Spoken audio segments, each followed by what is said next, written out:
On pensait que les piles d'un pont étaient simplement construites depuis le fond de l'eau vers le haut. Mais en réalité, il faut d'abord écarter le courant. Cela semble impossible, et pourtant. Ingénieux, tu enfonces dans le lit de la rivière une première couronne de pieux en bois, serrés les uns contre les autres, pour former un bâtard d'eau provisoire.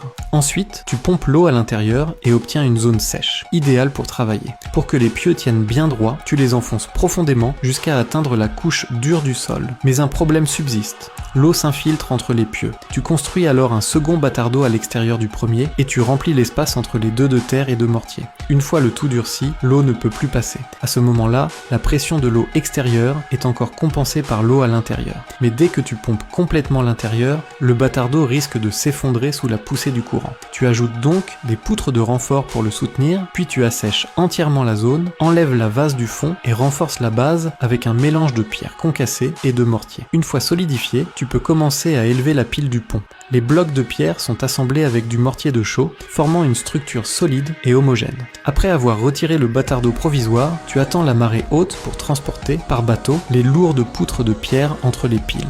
Lorsque l'eau redescend, les poutres se posent parfaitement en place. C'est la méthode du levage par marée. Sur ces poutres, tu poses des dalles de pierre bien plates, puis installes des garde-corps de chaque côté pour éviter les chutes. Enfin, tu construis un long corridor couvert au-dessus du pont pour abriter les passants du vent et de la pluie. Tu viens d'inventer le pont couvert, mais trop de piles gênent la navigation. Tu construis alors un second type de pont. Tu montes d'abord une structure de soutien en bois dans la rivière, puis tu y assembles des blocs de pierre taillés avec précision pour former une grande arche reliant les deux rives. Chaque pierre doit s'emboîter parfaitement car une fois l'échafaudage retiré, l'arche doit tenir uniquement grâce à sa propre structure et supporter tout le poids du pont. Cependant, à marée haute, le pont bloque encore le courant. Tu ajoutes donc plusieurs ouvertures pour évacuer les crues. Ainsi naît le pont, couvert à arche unique qui facilite grandement le passage des bateaux. Mais sur les rivières très larges, ce type de pont devient difficile à construire. Une arche trop haute complique le passage, trop basse elle manque de résistance. Tu combines alors les deux techniques précédentes en associant pile et arche. La portée semble réduite, mais la capacité de charge reste remarquable. Tu rends la structure majestueuse et imposante, sans oublier de réserver deux ouvertures pour l'évacuation des crues.